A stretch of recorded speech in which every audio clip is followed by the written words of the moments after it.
주를 위해 바칩니다. 주님,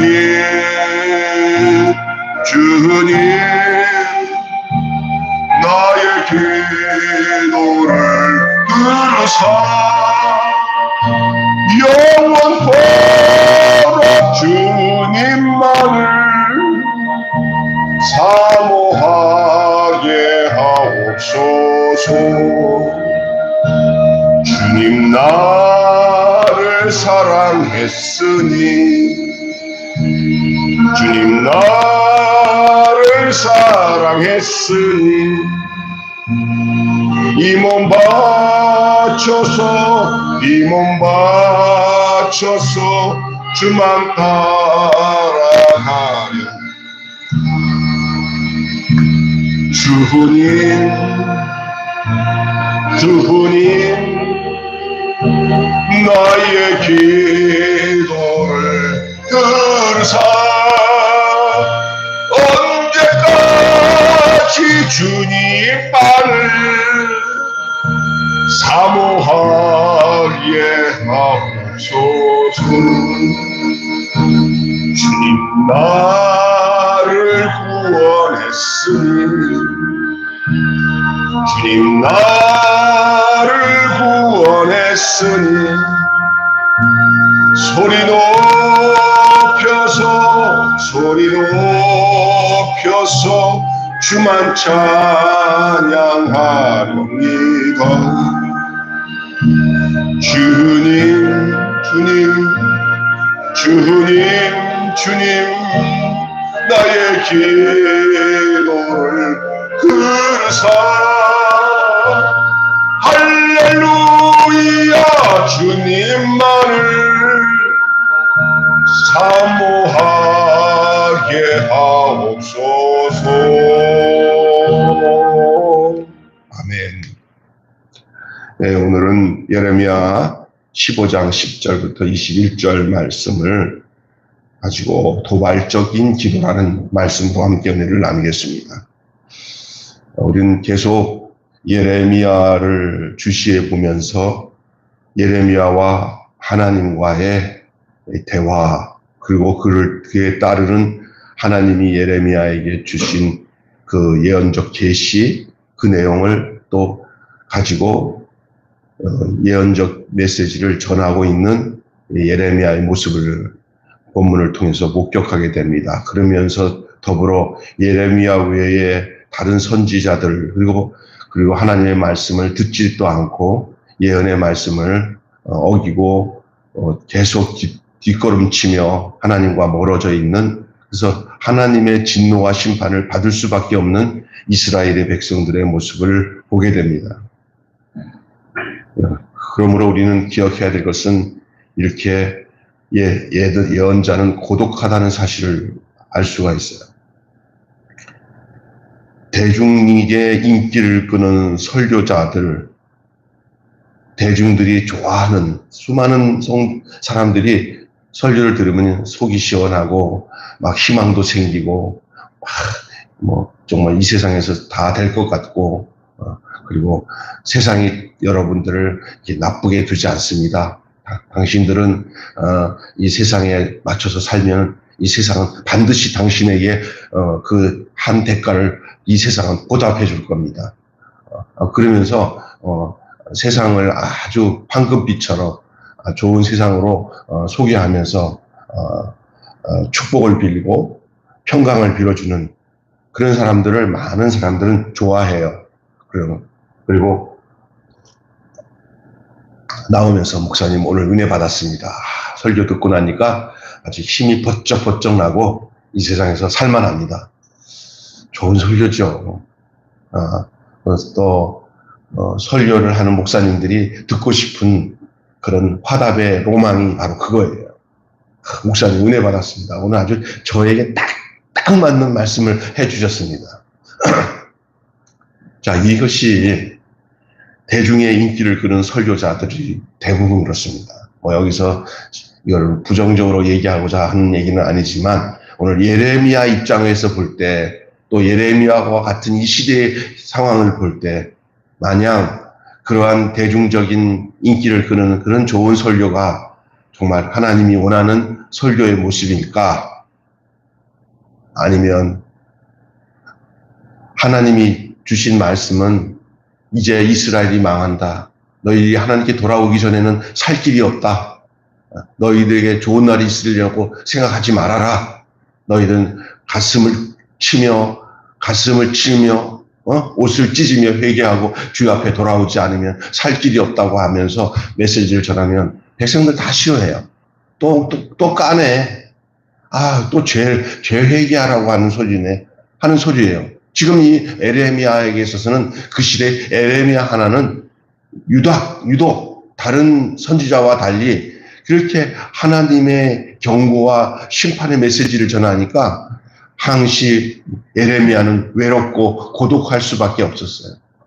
그렇다고 해서 나도 하나님 백성들의 귀에 즐거운 말을 전하고 안이란 내 삶의 안전을 위해서 내가 그냥 백성들의 마음에 맞는 그런 즐거운 말을 전하면서 하나님 뜻을 전하지 않고 나도 좀 좋은 게 좋지 않습니까? 하고 그렇게 살고 싶습니다. 라고 항변도 하고 싶은 마음이 없겠습니까만 그러나 에레미야는 여전히 하나님 뜻 안에 거하며 여전히 고독했습니다.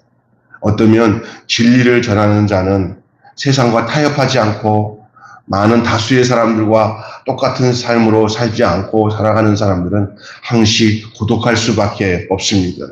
어떤 면에서는 고통스럽기까지 합니다. 그들의 삶은 다수의 그 대적과 싸우는 삶입니다. 이제는 예레미야를 가만 놔두지 않습니다.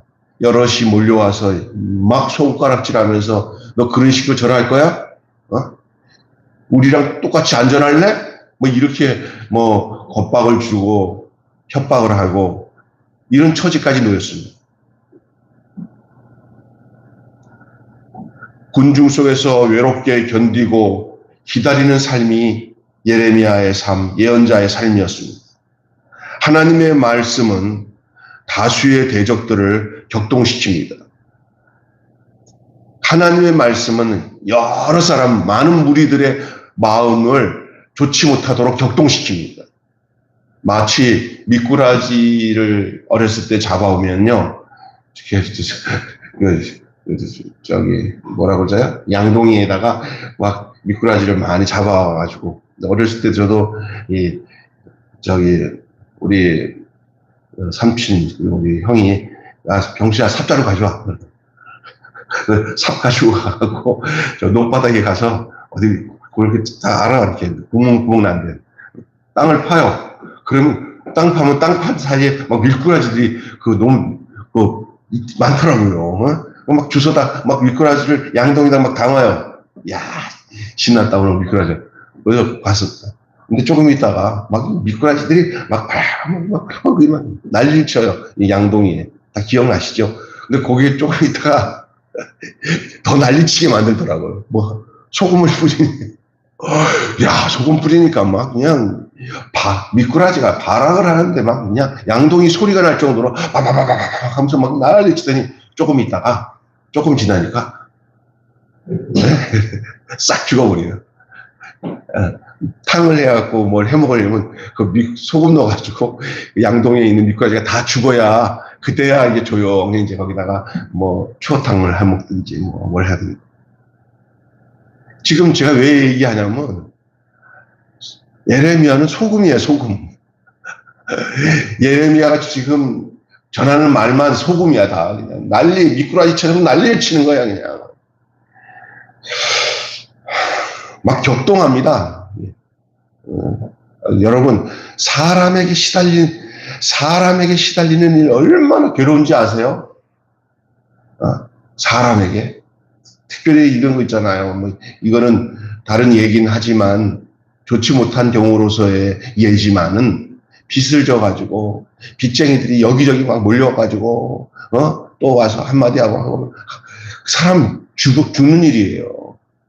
특별히 이 검사, 이 법원에서 아무것도 아닌데 그것도 이게 오해가 해가지고 뒤집어 써가지고는 전화가 와가지고 며칠날 출도하고 좀 이따가 또 전화 와서 또 와고. 아이고, 그 신경 엄청 쓰이는 거예요. 이 세상 살면서 가급적이면 법원에서 전화 와서 검사가 잠깐 출두해라고 해서 죄를 안 졌더라도 누군가를 위해서 이게 증인을 하는 것도 하여간 법원이라는 곳에 가면 머리가 아프고 그건 안 좋은 거라고. 근데 자기 문제 가지고 자꾸 와서 시달려봐요. 얼마나 고통스러워요. 근데 에레미야는 하나님 때문에 하나님이 전하라고 하는 말씀을 전하다 보니까 그 주변에 있는 자기와 같이 행동하지 아니하는 이 가짜 선지자들이 와가지고 계속 에레미야를 괴롭히니 에레미야는 정말 이거는 살 수가 없을 정도로 고통스러워요. 사람이 진짜 괴로운 거예요. 이제 이 예언자 에레미야는 선택의 갈림길에 서 있어요. 하나님도 더 이상 못 참고 백성들을 향해서 더 이상 하나님이 못 참는다고 어제 얘기했잖아요. 인계점이 지났다고 그랬잖아요. 인계점이. 하나님도 도저히 못 보겠다. 내가 문하스 감짓거리를 보니까 못 보겠다. 하나님이 그랬잖아요. 하나님은 하나님 입장에서 못 보겠다고 하는 이 항변인데 오늘은 에레미야 이 예언자는 하나님과 백성 사이에서 자기 이제 못 견디겠다는 거예요. 하나님과 백성 사이에서 나는 못 견디겠다는 거예요. 그래서 에레미야가 이런 갈등 구조 속에 놓여 있어요. 어떤 거냐? 대중의 인기에 영합할 것인가? 그러니까 백성들의 듣는 사람들의 그 비유에 맞춰서 그들이 은혜 받았다고 하는 소리를 듣는 그런 메시지를 전하고 내용을 전해서 사람들 마음을 이해하고 사람들 마음 비유 맞춰서 메시지 전해서 나도 좀 마음 좀 편하자.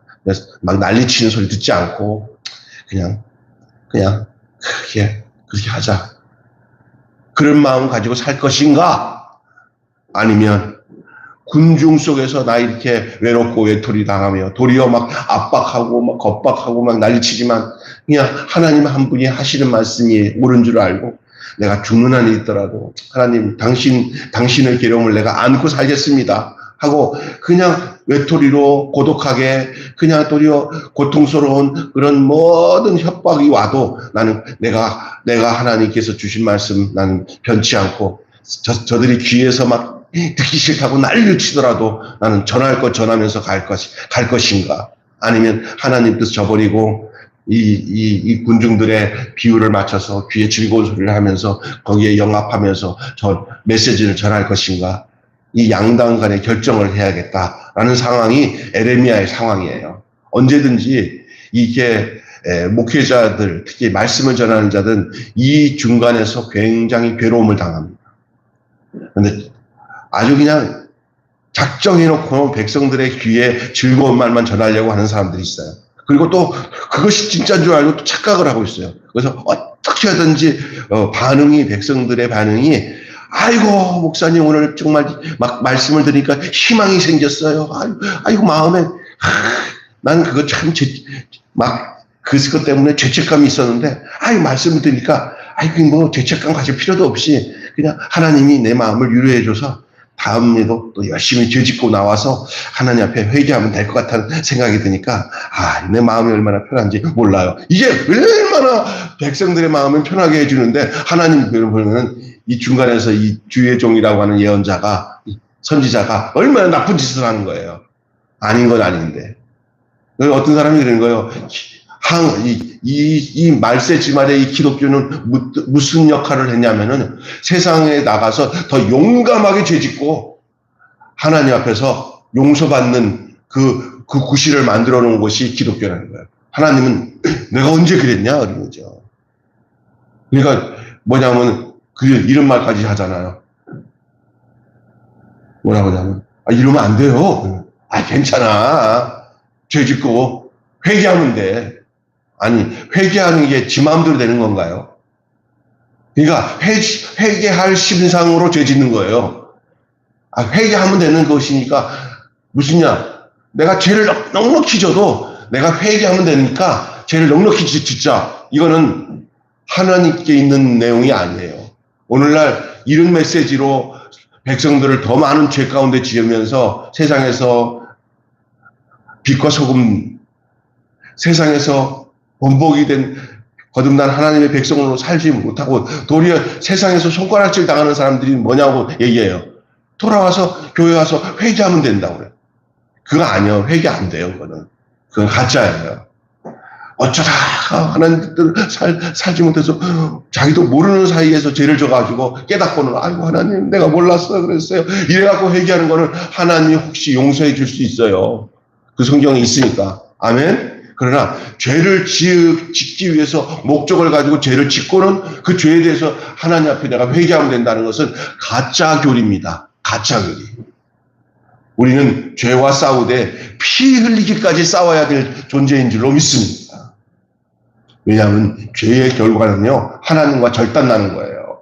그래서 하나님 앞에서 죄 사함 받기 위해서 죄 용서 받기 위해서 참여하며 기도하는 것 이런 게 그냥 뭐 종교적인 형식이 아니라 실제로 그래야 돼요. 예수 그리스도로 말미암아 내가 죄 없이 함을 받고 살아가는 그 삶의 내용을 그대로 현실로 유지하면서 살아갈 수 있게 해달라고 간구하며 그 마음을 가지고 주님과 동행하며 살아가는 것이 마땅한 삶인 줄로 믿습니다. 여러분 오늘 본문을 좀 더 살펴보면서 이 유다는 심판을 피하지 못할 겁니다. 유다 백성들은 하나님의 심판에서 이제는 피할 수가 없는 상황까지 놓여 있어요. 지금까지 계속 예레미야 내용이 그런 내용이에요. 하나님은 예레미야에게 야 끝이다 그렇게 얘기합니다. 그러나 예언자는 이 하나님의 말씀을 전하기에 하나님이 끝이라고 하는 너희들은 심판을 면치 못한다는 그 내용을 이 예언자는 하나님이 주셨으니까 전해야 될 거 아니에요. 그러니 그것을 전하다 보니까 박해를 받고 백성들에게 수치를 당합니다. 주의 말씀으로 기쁨과 즐거움을 삼는 백성들 모임에 앉을 수도 없고 함께 있어도 즐겁지가 않습니다. 예언자는 언제든지 고독과 분노로 가득 차 하나님께 항변을 하는 거예요. 자기도 거기 모여가지고 그냥 같이 어울려서 지내려고 해도 하나님께서 그들을 향한 심판의 메시지가 분명한데 어떻게 거기 있어요. 에레미야는 고독할 수밖에 없어요. 저도 오늘날 이렇게 보면은 하나님 앞에서 진짜 하나님을 만나서 이 되어가는 이 대한민국의 현실이나 이 마지막 때 말세 지금 보세요.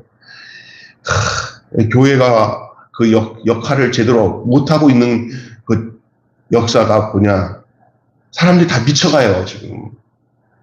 대낮에 막 그냥 칼로 막 사람을 막 사시미 칼로 막 죽이고, 여기서도 죽이고, 저기서도 죽이고, 퍽 하면 이쪽에서는 그냥, 아유, 아이들 가르치는 거 너무 힘들어서 내가 이런 모욕을 당했다 하고는 그 선생님들이 자살을 하질 않나.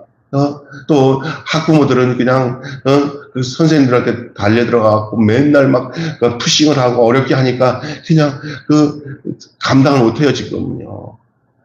부모 입장에서는 아이고 선생다운 선생 하나도 없다고 난리치고 선생님들은 그 못된 학부모 때문에 내가 학교 교사 못 해먹겠다고 하고 아니요 대낮에 길거리에서 젊은 애들 조용하게 지나가다가 여자들 지나가다가 이게 의심한데 어떤 남자가 뒤에서 따라오면요 여자들은 겁을 먹을 수밖에 없어요. 갑자기 어느 순간에 그냥 뭐 이렇게 누가 이러더라고요. 저기 여자애들이 여자 오는데 좀 약간 홈잡하게 입고 이렇게 좀 이렇게 얼굴도 이렇게 가리고 있는 어떤 청년 하나가 갑자기 지나가기 한 5m 정도 전에 가방을 쓱 열더니 뭐를 딱 꺼내니까 애들이 그냥 막 기겁을 하더래요. 근데 그 애는 착한 애예요. 그냥 가방에서 뭐 좀 꺼내려고 그랬는데 그게 남들 볼 때는 뭐예요? 뭐 거기서 좀 칼이라도 꺼내는 것처럼 보일 거 아니에요. 그러니까 하는 소리가 뭐라고 하냐면은 이 세상에서 제일 무서운 게 사람이래요. 약간 어두운데 사람 없는 곳의 사람. 그게 제일 무서워. 이 세상이 이렇게 참 감당이 안 돼요. 이 어려운 시대 속에 살아가요. 또 하나는 하나님의 뜻으로 살아가는 이 예레미야 입장에서는 하여간 사람들이 모여 있는 데서 자기는 외톨이가 되니까 힘든 거예요. 그러나 예언자나 하나님의 사람들은 사람에게 위로를 받으려고 하면 안 돼요. 하나님께 위로와 하나님께서 주시는 말씀 앞에서 기쁨과 즐거움을 찾아야 되는 거예요. 에레미야가 이렇게 기도해요. 내가 주의 말씀을 얻어먹었사오니 이것이 나의 기쁨, 나의 즐거움이 된다. 그렇게 고백해요. 하나님만이 이 마지막 때 사람이 위로해 주는 건 절대 사람 비유 맞춰서 사람에게 사람을 즐겁게 하니까 그 사람이 나를 위로해 줄 거라고 생각하는 착각이 같이 죽는 거예요. 지금 상태가 뭔지 아세요? 지금의 상태, 사람들의 상태가 하나님께로 돌아와서 하나님 앞에 죄사함 받고 회개하고 새 사람 돼야 살아가는 형태인데 지금 있는 상태에서는 안 되는 거예요. 여러분에게 얘기 좀 하겠습니다. 좀비라고 하는 게 있어요. 좀비.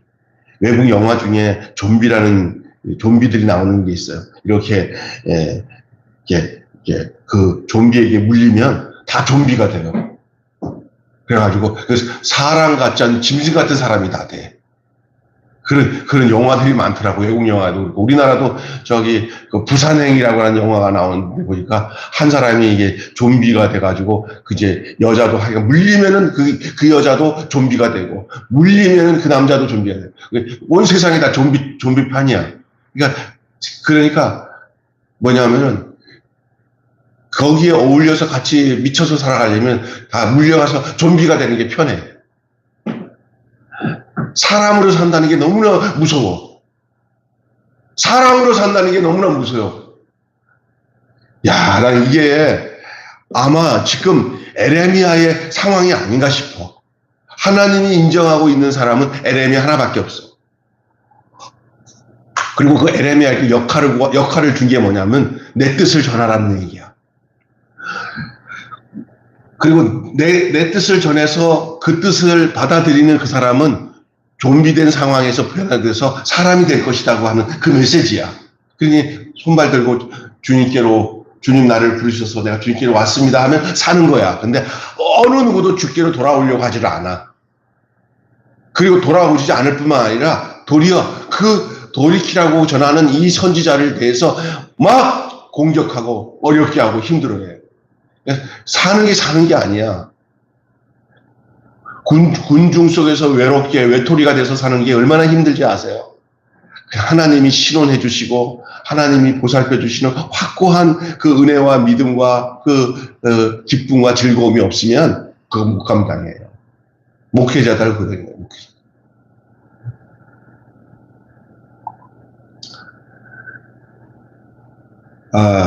여기에 이 에레미야가 어떤 기도를 하냐?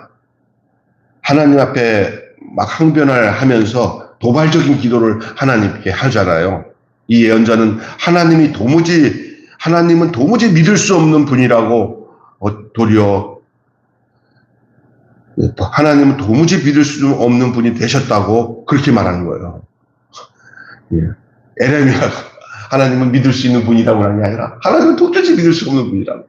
에레미야 입장에서는 정말 도발적인 기도를 하는 거예요. 아주 무례한 기도를 하나님 앞에 해요. 이 예언자만이 할 수 있는 기도예요. 하나님의 이 거룩한 성품을 이 에레미야가 부정을 합니다. 오늘 본문 보시면 마치 욥의 친구들의 그 교훈적인 내용이 옳지 않냐고 한 식으로 자기가 욥 같은 상황이에요. 사실은. 근데 지금 상황이 그런 얘기를 하는 거예요. 그들은 하나님 편에 서서 하나님을 변호했어요. 욥의 친구들은. 하지만 그것은 신앙은 교리체계가 아닙니다. 신앙은 교리체계가 아니에요. 때로는 이 도발적인 기도가 필요합니다. 하나님을 향하여서 하나님으로서의 그 상황을 이 에레미야가 막 항변하면서 부정하기에 이르렀습니다. 그러나 선택의 갈림길이 있어요. 그걸로 끝나지는 않습니다. 어떤 면에서 이 선택은 유혹입니다. 백성의 귀를 즐겁게 할 감미로운 거짓을 전할 것인가? 아니면 그들을 격동시키는 거짓 진리를, 거친 진리를, 그들을 격동시키는 거친 진리지만은 그들에게 입장에서 볼 때는 거칠다고 느껴지는 내용이지만 그건 진리예요. 그것을 전할 것인가?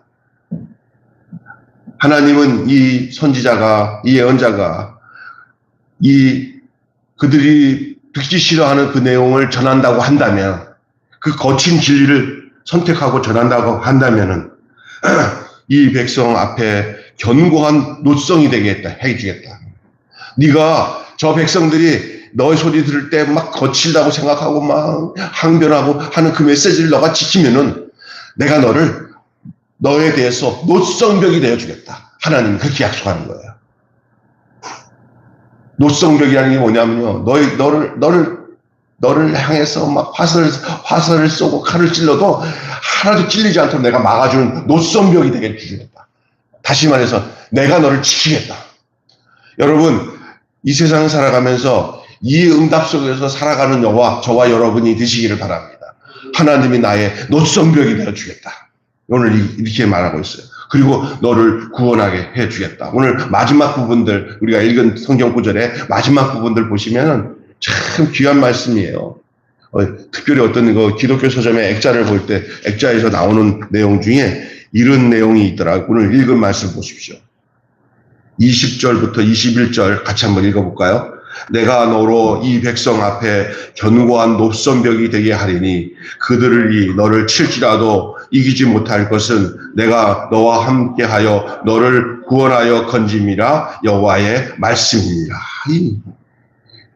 이 말씀 앞에 이 에레미야가 막 갈등하고 괴롭고 나도 진짜 이렇게까지 고통받으면서 살아야 되냐 하는 이 찰나에 하나님이 이 에레미야에게 이렇게 약속하실 때 에레미야가 아유 주님 알았습니다. 감사해요.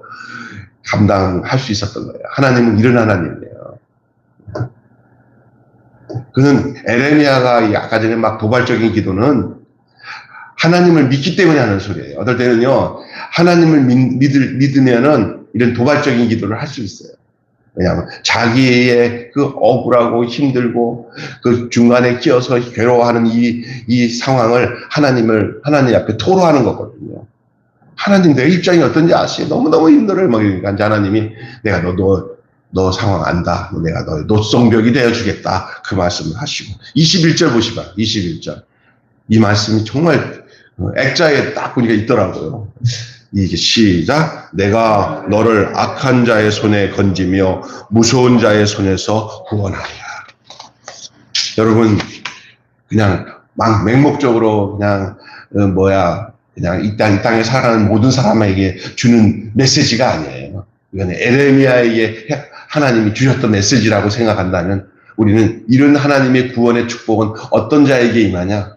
이렇게 에레미야 같이 하나님이 노성벽이 되어주는 자에게, 그리고 사람의 귀에 즐거운 소리를 하지 않고 하나님이 말씀하시는 그 말씀 앞에서 외롭게 외톨이가 되더라도 하나님께로부터 주시는 은혜와 그 평강을 온전하게 누리며 살아가는 이런 예언자적인 삶을 살아가는 이런 사람에게 하나님이 주시는 축복의 메시지가 아닐 수가 없는 것입니다. 그 백성들 앞에서 견고한 노성벽이 되게 해주겠다. 그리고 그들을 속에서 구원해 주겠다고 약속을 합니다.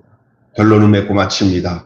청중의 귀를 즐겁게 하는 대중적인 설교가 많습니다. 청중의 귀를 즐겁게 하는 것. 그래서 가짜 은혜.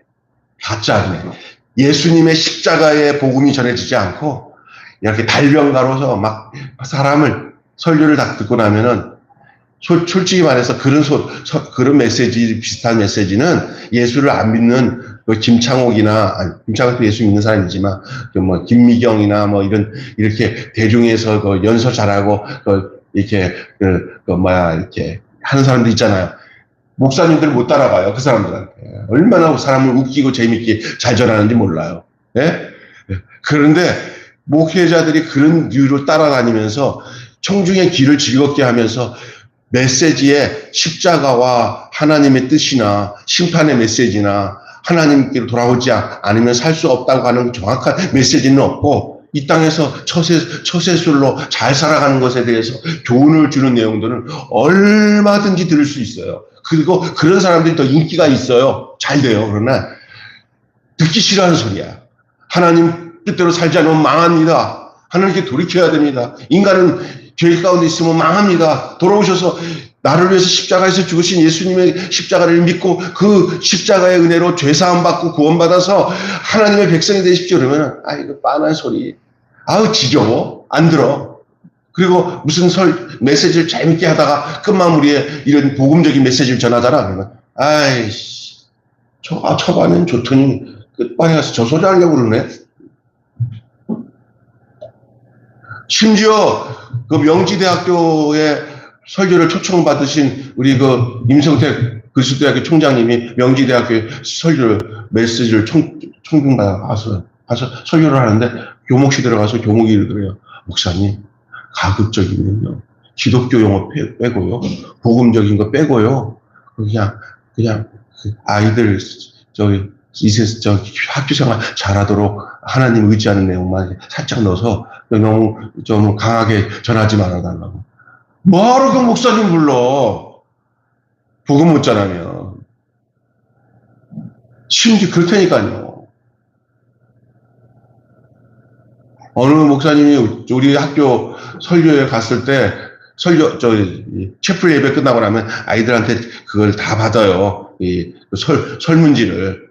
그래서 어떤 목사가 제일 좋았고 어떤 목사님이 제일 싫었냐 그랬더니 강하게 하나님 메시지 전하는 사람들 싫고 자기들에게 즐겁게 교회 학교 생활을 잘하게 하는 것을 해줬던 목사님들은 점수가 올라가요. 다음에 보니까 계속 그 복음적인 강하게 전하는 목사님들은 애들의 설문지에 이 점수가 안 나오니까 초청을 안 하죠. 계속 그런 쪽에 가니까 계속 귀가 어쩌냐. 걔네들 귀에 맞춰서만 하지 하나님의 뜻을 끌어오는 게 아니라 걔네들 뜻에 맞춰서 하는 그 학생들의 뜻에 맞춰서 하는 즐겁게 하는 사람들만 그냥 불러올 수밖에 없어요. 여러분 교육이라는 것은요 젊은 애들 입장에서 좋다고 하는 것에 맞추는 게 교육이 아니라 못돼 먹은 애들을 하나님의 뜻으로 끌어오는 게 교육이에요. 아멘? 근데 이게 반대로 그냥 우리 나라가 뭐냐 백성들에게 너무 맞추다가 보니까 지도자가 망쳐가 가는 거예요. 하나님 딱 있으면 굳이 심지를 가지고 백성들을 자기 뜻에 맞으라는 게 아니야. 자기가 진짜 신앙이 있는 지도자는 딱 하나님 있는 걸 보여주고 백성들을 글로 이끌 수 있는 게 있어야 되는데 지금 백성이 신이야. 요즘에 민원이 들어가면 꼼짝 못해 그냥. 민원이 다 정확한 거 아니에요. 다 자기 욕심이 민원이야. 자기 욕심. 쌍방에서 서로 민원을 내요, 서로. 아유, 내가 지금 진짜 이게 망하는 거거든요.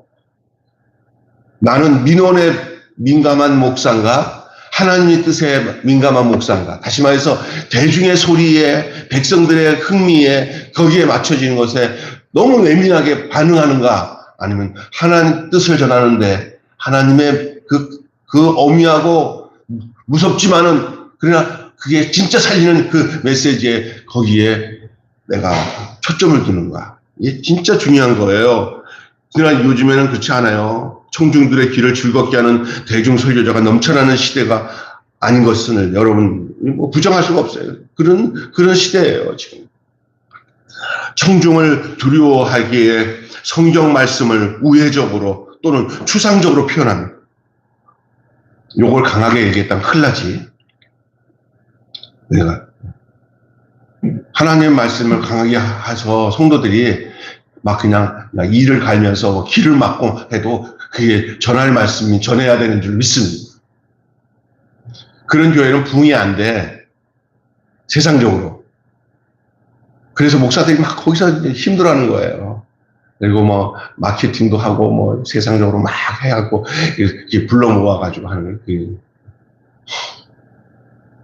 더 나아가 문맥과 상관이 없는 얼토당치 않는 메시지를 쏟아내요. 그래서 이 설교 중에 하나님 말씀과 상관없이 꿈에 뭐 자기가 이렇게 뭐 계시를 받았는데 뭐 이런 식으로 성경 말씀과는 전혀 상관없는 얼토당토한 개인적인 주관적인 계시를 받았다는 얘기를 갖고 뭐 꿈에 아주 그것도 아주 그냥 신중하게 전하면 꼭 이게 뭐 점술가나 뭐 무당처럼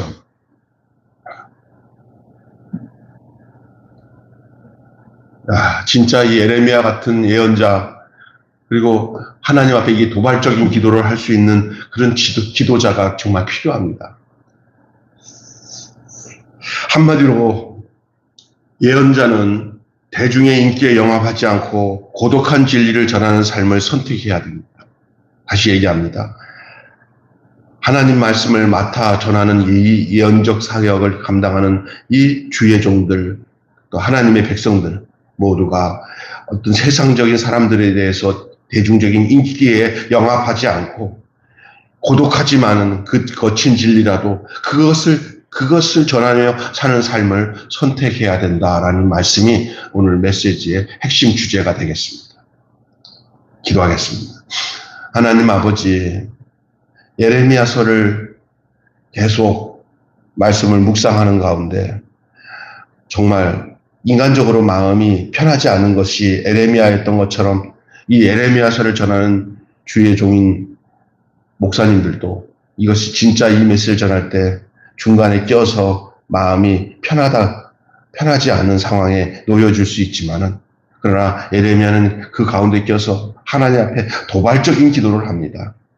어떤 그런 기도가 필요하고 또 그 가운데서 하나님은 그 선택의 기도를 통해 그에 의해서 내가 어느 편에 설 것인가라는 그 절호의 그 기회 속에서 예레미야는 대중을 선택하지 않고 하나님의 뜻에 하나님의 전해야 할 메시지에 자신을 두었을 때 하나님 그에게 약속합니다. 내가 너를 노선벽으로 보호하겠다. 너를 악한 자에게서 건지고 구원해 주겠다. 무서운 자를 위해서 내가 너를 건져내겠다라고 하나님이 약속하십니다. 오늘 이 말씀이 우리에게 얼마나 큰 위로와 평강과 은혜가 되는지 말로 다 알 수 없습니다. 예레미야에게 주었던 이 메시지가 오늘 그 진리 가운데 살고자 하는 자들에게 주시는 메시지인 줄로 믿습니다. 우리 주 예수님의 이름으로 간절히 기도하옵나이다. 아멘.